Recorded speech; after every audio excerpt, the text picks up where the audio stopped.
Hello students, today I am going to continue class 10th chapter 1 light reflection and refraction. First of all हमने इसके सारे contents जो भी chapter में contents हैं जो टॉपिक हम कंटिन्यू करने वाले हैं इसके अंदर उनके बारे में हमने डिस्कस किया था.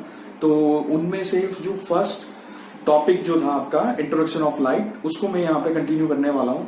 तो सबसे पहले लाइट के बारे में हमें क्या बताया कि लाइट बेसिक होती क्या है. Light is a form of energy which give the sensation of sight. तो लाइट क्या है, एक फॉर्म ऑफ एनर्जी है. जैसे sound is the form of energy है, heat is the form of energy है, electricity is the form of energy है. तो ये सब क्या है, फॉर्म ऑफ एनर्जी. ऐसे ही लाइट क्या है, एक फॉर्म ऑफ एनर्जी है विच give the sensation of site, जो हमें देखने की एबिलिटी प्रोवाइड कर रही है. अगर लाइट नहीं होगी तो आप कोई चीज देख नहीं पाओगे. एक रूम के अंदर अगर लाइट बंद कर दो तो आप कुछ देख नहीं पाते हो बिकॉज उस रूम में लाइट नहीं है. तो सेकंड क्वेश्चन ये उठता है कि बेसिक ऑब्जेक्ट जो है हमें कब दिखाई देता है, कब दिखाई नहीं देता. तो किसी भी ऑब्जेक्ट को दिखने के लिए, अगर आप किसी ऑब्जेक्ट को देखना चाहते हो तो उसके लिए दो कंडीशंस नेसेसरी है. फर्स्ट कंडीशन, लाइट जो है ऑब्जेक्ट से टकरानी जरूरी है. उसके बीच में कोई ऑब्स्टिकल आ गया तो हमें वो ऑब्जेक्ट दिखाई नहीं देगा. दूसरा, टकराने के बाद लाइट जो है वो जो ऑब्जर्वर है उस तक पहुंचनी चाहिए, उसकी आइज तक पहुंचनी चाहिए. उसके बीच में कोई ऑब्स्टिकल आ गया उस कंडीशन में भी ऑब्जेक्ट हमें दिखाई नहीं देगा. जैसे एग्जांपल लेके चलते हैं. हमने एक ऑब्जेक्ट रखा हुआ है यहाँ पे. मान लो एक ए ऑब्जेक्ट है और एक ऑब्जर्वर है जिसको मैंने नाम दिया है यहाँ पे बी. इस पे लाइट जो है, मान लो सन की लाइट पड़ रही है या फिर हो सकता है कि ट्यूबलाइट या फिर कैंडल की लाइट जो उस पे पड़ रही हो. लेकिन अभी हम देखते हैं यहाँ पे कि सन की लाइट इस पे पड़ रही है. इससे इस ऑब्जेक्ट से टकराने के बाद वो रिफ्लेक्ट होकर इस बी ऑब्जर्वर तक पहुंच रही है. अगर बीच में कहीं ऑब्स्टिकल आ जाए तो ये ऑब्जेक्ट दिखाई नहीं देगा. ये ऑब्जेक्ट कब दिखाई देगा, जब लाइट जो है इस पे आएगी, इससे टकराने के बाद इसकी आइज तक, बी की आइज तक पहुंचेगी, जब जाके हमें ये ऑब्जेक्ट जो है दिखाई देगा ए. अगर बीच में कोई ऑब्स्टिकल आ जाता है उस कंडीशन में क्या होगा, हमें ये ए दिखाई नहीं देगा. जो ऑब्स्टिकल जो है यहाँ पे एक ओपेक ऑब्जेक्ट है, कुछ भी हो सकता है, किताब है, कुछ भी हो सकता है, ठीक है, लेकिन उसमें से लाइट पास नहीं होगी. ओपेक ऑब्जेक्ट होना चाहिए, ठीक है. तो लाइट जो है यहां से इस ऑब्जेक्ट ए पे टकराई, फिर टकराने के बाद ऑब्स्टिकल से जाके टकरा के यहीं पे वापस से रिफ्लेक्ट हो गई. इस कंडीशन में ये लाइट जो है बी तक नहीं पहुंची. जब बी तक लाइट नहीं पहुंचेगी तो ये ऑब्जेक्ट ए जो है ये दिखाई नहीं देगा. लेकिन यहाँ पे लाइट जो है ऑब्स्टिकल तक पहुंच रही है, इसके इस पार्ट तक पहुंच रही है, तो ये पार्ट जो है ये ऑब्स्टिकल का वो पार्ट जरूर हमें बी जो ऑब्जर्वर उसको दिखाई देगा. तो कोई भी ऑब्जेक्ट जो है हमें क्यों दिखाई देता है, क्योंकि लाइट उससे रिफ्लेक्ट होकर आपके आइज तक पहुंचती है. इसके बीच में कोई भी ऑब्स्टिकल आता है, कोई एक ऑब्जेक्ट आता है, तो हमें वो ऑब्जेक्ट जो है यहाँ पे दिखाई नहीं देता. सेकेंड पॉइंट जो है, light travels along straight line path. Light जो है हमेशा स्ट्रेट लाइन पाथ में ही ट्रेवल करती है. इसका सिंपल सा एग्जांपल है, हम देखा होगा कभी भी लाइट को हम ड्रॉ करते हैं तो हम स्ट्रेट लाइन ड्रॉ करते हैं इस तरीके से. दो तरीके से हम जो है लाइन ड्रॉ करते हैं, लाइट को ड्रॉ करते हैं, लाइट रे को, एक सिंगल रे जो है उसको ड्रॉ करते हैं. तो उसका रीजन क्या है, क्योंकि लाइट जो है स्ट्रेट लाइन पाथ में ही ट्रेवल करती है.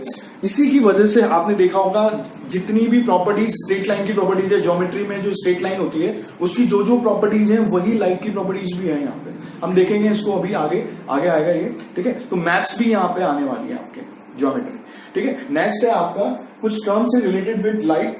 फर्स्ट जो टर्म है सोर्सेज. सोर्सेज क्या होते हैं, बेसिकली सोर्सेज वो ऑब्जेक्ट होते हैं जो लाइट को क्या करते हैं, गिवन आउट, जो लाइट को अपने से बाहर निकालते हैं, ठीक है. दो टाइप के आपके सोर्सेज होते हैं, एक तो सेल्फ लुमिनस और नॉन लुमिनस. छोटी क्लासेस में पढ़ चुके हो. सेल्फ लुमिनस सोर्सेज क्या होते हैं, जिनकी खुद की लाइट होती है. जैसे सन जो है उसकी लाइट, खुद की लाइट है, वो किसी दूसरे की लाइट से नहीं चमक रहा है, उसकी खुद की लाइट है जिसकी वजह से वो चमकता है, ग्लो करता है. सेकंड, जो नॉन लुमिनस ऑब्जेक्ट जो होते हैं वो ऑब्जेक्ट दूसरों की लाइट से क्या होते हैं, ग्लो करते हैं. उनकी खुद की लाइट नहीं होती, वो कोई लाइट ऑन नहीं करते हैं, ठीक है. कोई एनर्जी उनके मतलब उनसे टकराने के बाद ही वो ऑब्जेक्ट दिखाई देते हैं. जैसे सिंपल एग्जांपल है मून. मून जो होता है दिन में दिखाई नहीं देता, रात में दिखाई देता. क्यों? क्योंकि लाइट जो है सन की जो लाइट है मून से टकराने के बाद हमारी आइज तक पहुंचती है, इसलिए मून जो है हमें रात में दिखाता है। दिन में क्यों नहीं दिखाई देता? दिन में इसलिए नहीं दिखाई देता बिकॉज सन की लाइट इतनी ज्यादा होती है, उसकी वजह से मून उस लाइट में खोसा जाता है, तो इसलिए हमें वो दिखाई नहीं देता। Now we will discuss about the medium. What is the medium? Medium is a substance through which light propagates or try to do so. या तो लाइट क्या करेगी, उससे पास हो जाएगी या फिर उसमें से पास होने की कोशिश करती है। तो इस टाइप के जो सब्सटेंसेस हैं उनको हम बोलते हैं मीडियम। तो ऐसे 3 टाइप के आपके मीडियम है। फर्स्ट है जो आपका ट्रांसपेरेंट मीडियम। ट्रांसपेरेंट मीडियम क्या होते हैं? जिसमें से लाइट जो है फुली पास हो जाती है। जैसे आपने देखा है ग्लास जो होता है उसमें से लाइट जो है, जितनी भी लाइट उस पर पड़ती है सारी की सारी लाइट जो है उसमें से पास हो जाती है। तो ये जो है आपका ट्रांसपेरेंट मीडियम है, ठीक है। सेकंड जो है आपका ट्रांसलूसेंट मीडियम, जो पार्शियली लाइट को पास होने देता है और पार्शियली लाइट को पास नहीं होने देता। जैसे पेपर है, एक पेपर जो होता है कुछ लाइट्स को तो क्या करेगा, पास होने देगा और कुछ लाइट्स को पास नहीं होने देगा।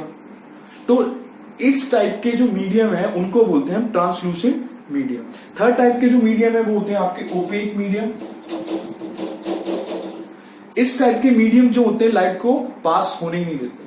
जितनी भी लाइट्स इन पे पड़ती हैं उनको क्या कर देते हैं, ये रिफ्लेक्ट करते हैं, इनसे लाइट पास नहीं होती है। तो ये 3 टाइप के मीडियम है जो आप छोटी क्लासेस में भी पढ़ चुके हो, उसमें मुझे ज्यादा बताने की जरूरत नहीं है।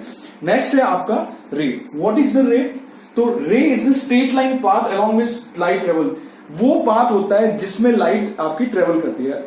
आपने देखा होगा हमेशा जो रे जो होती है उनको हम स्ट्रेट लाइन से डिनोट करते हैं, इस तरीके से हम इनको ड्रॉ करते हैं। तो इसको मैंने आपको पहले ही बताया कि इनको एक स्ट्रेट लाइन से क्यों ड्रॉ कर रहे हैं, बिकॉज लाइट की प्रॉपर्टी है कि वो स्ट्रेट लाइन में ट्रेवल करती है। तो हम इस तरीके से या फिर इस तरीके से रे को डिनोट करते हैं। और ये क्या आती है, पाथ बताती है कि जो लाइट जो है किस डायरेक्शन में आपकी जा रही है। नेक्स्ट जो है आपकी बीम। तो बीम क्या होती है, अब number of rays combined together form a beam of light. मतलब बहुत सारी जो रेज हैं वो मिलके क्या बनाती है, एक बीम बनाती है,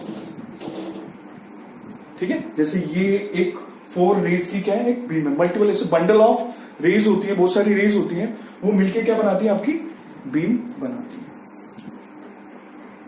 अब हमारी नेक्स्ट टर्म है पेंसिल। पेंसिल बेसिकली क्या है, narrow beam of rays. Beam के बारे में अभी हमने देखा था कि बीम क्या होती है। तो जो नेरो बीम जो होती है रेज की, उसे क्या बोलते हैं, हम पेंसिल बोलते हैं। 3 टाइप की आपकी पेंसिल है, कन्वर्जेंट, डाइवर्जेंट और पैरेलल। तो यहां पे कन्वर्जेंट पेंसिल क्या होती है, कन्वर्जेंट पेंसिल पे क्या होता है कि जो नंबर ऑफ रेज जो है एक पर्टिकुलर पॉइंट पे मीट कर रही होती है, तो इसे क्या बोलते हैं हम, कन्वर्जेंट पेंसिल। सेकंड जो है आपकी डाइवर्जेंट पेंसिल। डाइवर्जेंट पेंसिल के अंदर क्या होता है, जो लाइट जो है एक पॉइंट सोर्स से निकल रही होती है, जो रेज है, नंबर ऑफ रेज जो है पर्टिकुलर सोर्स से बाहर निकल रही होती है अलग अलग डायरेक्शन में, तो इसे क्या बोलते हैं, डाइवर्जेंट पेंसिल। नेक्स्ट टर्म जो है आपकी पैरेलल पेंसिल। पैरेलल पेंसिल में क्या होगी, नंबर ऑफ रेज जो है वो एक पर्टिकुलर डायरेक्शन में पैरेलली जा रही होती है, तो इसे क्या बोलते हैं हम, पैरेलल पेंसिल।